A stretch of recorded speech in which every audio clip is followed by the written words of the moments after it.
तीन चीजों का ऐसा ध्यान रखना दोस्तों जो कि आपको कंटेंट मोनेटाइजेशन मिलने के बाद भी काम आ सकता है। ठीक है, तो दोस्तों फेसबुक को कंटेंट मोनेटाइजेशन आपको कुछ इस तरह से मिल गया है, यानी नहीं मिला है और मिल भी गया। किस तरह से आप लोग को मिल गया है, तो एक्टिव करने से पहले ना आप लोग क्या क्या सेटिंग करनी है और क्या क्या चीजों का ध्यान रखनी है दोस्तों, आपको पूरा इंफॉर्मेशन इस वीडियो में मिलने वाला है। मोनेटाइज करने से पहले सेटिंग्स कर सकते हो और कुछ चीजों का ऐसा ध्यान रख सकते हो जिसके ऊपर दोस्तों ना अगर कंटेंट मोनेटाइजेशन अच्छा चलेगा उससे अर्निंग अच्छा खासा कर सकते हो फेसबुक एप्लीकेशन से। ठीक है, तीन चीजों का ऐसा ध्यान रखना दोस्तों जो कि आपको कंटेंट मोनेटाइजेशन मिलने के बाद आपको बहुत ज्यादा काम आने वाला है। तो किस तरह से काम आने वाला बता रहा हूँ। देखो, जब भी कंटेंट मोनेटाइजेशन सेटअप मिले, सेटअप करने से पहले दोस्तों आपको वहां पे वीडियो डिलीट नहीं करनी है। बहुत लोग क्या करते हैं कि यहाँ पे वीडियो डिलीट करते हैं, अपना कंटेंट जो होता है वो डिलीट करते हैं। जैसे कि वो लोग सोचते हैं ना कि पहले जो वीडियो बनाया हो मिक्स कंटेंट के द्वारा मैं वीडियो बनाया था और मेरा गलत हो गया, ये हो गया, वो हो गया, फेसबुक डिमोनेटाइज ना हो जाए, ये सोच रहता है। उन लोग का डर हमेशा बना रहता है। ठीक है, तो इस प्रकार से दोस्तों क्या करते हैं, उन लोग का डर लगता है और वीडियो का हमेशा डिलीट कर देते हैं, डिलीट करने लगते हैं। ठीक है, तो अपना कंटेंट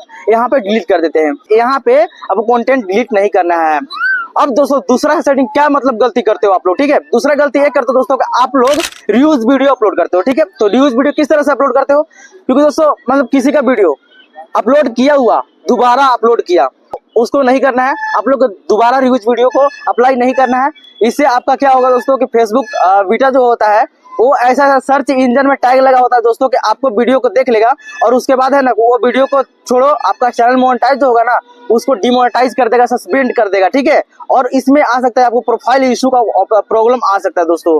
तो अब से ये दूसरा ऑप्शन नहीं करना। अब चलिए दोस्तों तीसरा में क्या करना दोस्तों, मोनेटाइज होने के बाद आपको कोई फ्री म्यूजिक नहीं लगाना है, क्योंकि म्यूजिक के द्वारा आपको क्या कर कॉपीराइट दिल सकता है और यहाँ पे इशू का प्रॉब्लम हो सकता है दोस्तों और आपका रिस्ट्रिक्ट हो सकता है। ठीक है, तो एल्गोरिथम आपको अच्छा से काम नहीं करेगा, ना ही तो आपका वीडियो व्यूज जाएगा और ना ही डॉलर बन सकता है। ठीक है, तो कुछ इस तरह से आपको प्रॉब्लम देखने को मिल सकता है। उम्मीद करता हूँ दोस्तों कि आपको ये वीडियो अच्छा लगा होगा। सो गाइस चलिए मिलते हैं अपने नेक्स्ट वीडियो में, तब तक के लिए भाई को चैनल सब्सक्राइब प्रेस अब एक कमेंट प्यारा से कर दीजिए। चलिए मिलते हैं, जय हिंद।